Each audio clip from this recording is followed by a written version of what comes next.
Old windmills were built to form land. Then they were used as an energy source as well.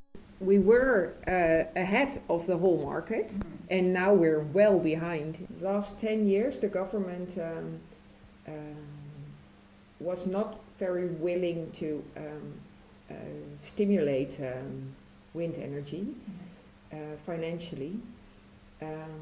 So there was, for the developers, there's no money left to give the community. For instance, if I can put my windmill there or my park, my farm there, we can give you a new children's playground or something like that. It's got a very negative tone in Holland. Very different from Germany or Denmark, for instance. People are very fond of their small, wonderful yard with their flowers and their little forests around the corner to walk their dog, and they don't want to be bothered with windmills. I had already had some questions about wind turbine noise, what people could expect. I heard the wind turbines because I was there, for longer periods of time also to just experience what happened there.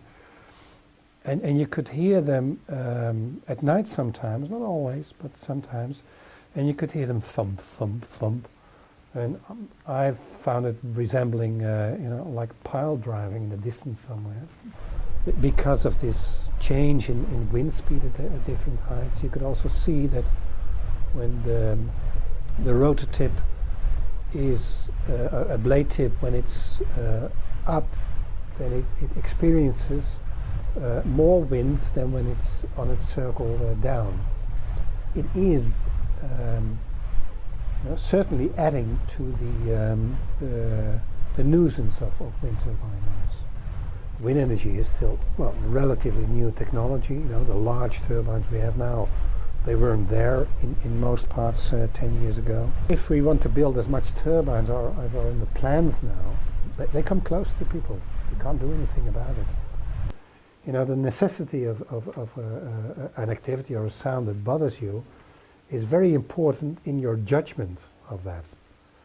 So if you think, we only get the disadvantages here, and it doesn't help at all for, making our society better in sustainable energy because it's so little, then, it doesn't help, of course.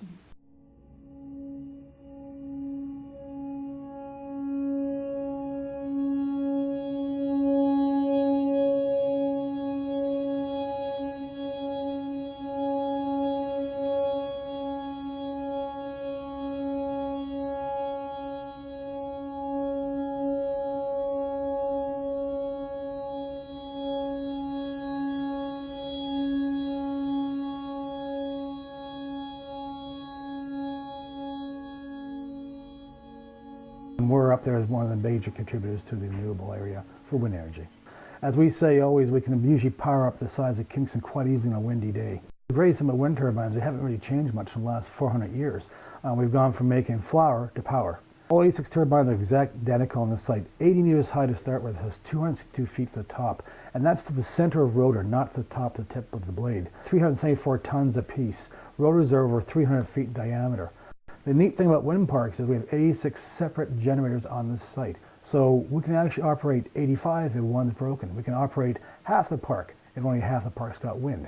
So we can actually have a lot of flexibility here in what we produce, but we always produce power every day. See, the lifespan of your basic turbine right nowadays is 20 years. Even then at 20 years, we look at maybe replacing the generator and the gearbox, which are the two major components of the turbine. If we replace those, 20 years is just the starting point. The best thing about, of course, our business is that our fuel costs do not go up. Our fuel costs are the same. We have no emissions. Bottom line, you look at my 86 turbines, you don't see any smokestacks come out the back of them. Complete zero emissions. The fact is, wind energy is coming to Ontario. We try to work with communities that they're coming to. We want people in those communities to want us to build there. That's what we want to see. We hope we answer people's questions, but there are some people you just can't change their minds with.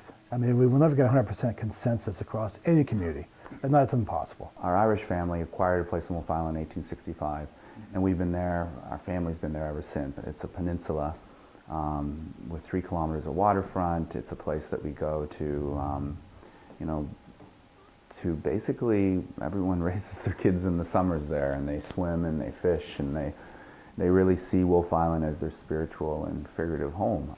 Wolf Island is uniquely tight-knit. Families go back generations. People who were raised or grew up on Wolf Island, they seem to maintain those roots for a long, long time.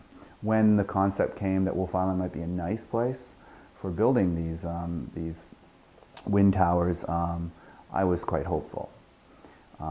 Unfortunately, as the project really came into focus, it was the first really private energy project in Ontario in decades.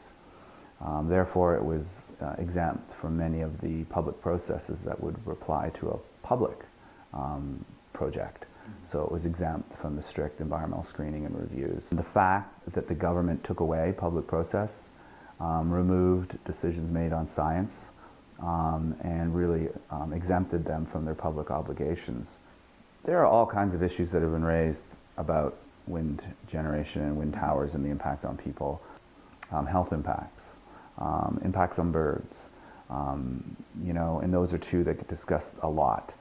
You know, but the other ones that are just as important to the people in the community, and someone who's done landfills for years, is the fairness and the equity in terms of the payments, is who gets what. So the person who got the windmill, you know, might be making $10,000 a year. The person who's 100 feet away on their property and has the flickering and the shadows has just lost a lot of value of their property in terms of its ability to resell it, and is getting nothing. 10 years ago when I saw a wind tower, I really saw it as the iconic image of green energy. Wind is a really great opportunity to move forward with a clean, non-polluting energy source. Wind has unlimited potential in this world, and it truly can outcompete. And until you treat green energy with a level of justice, transparency, and public involvement, you're going to have the same consequences you had with shoving nuclear power plants down people's throats or coal-fired plants. There's a reason we ensure transparency and public involvement in decisions that are being made about other people's lives. That's because it's the only way to ensure you move forward in a unified way. It would be nice if people don't think about, you know, other people always complaining, or those other people, they are, you know, they profit from it commercially, they don't care about us. Because I don't think that's quite the point. It's because people think about it differently. It's also a decision that we as a society and all the individuals have to face. My personal opinion is that we are not ready to really cut down on our well-being in terms of the affluence we have.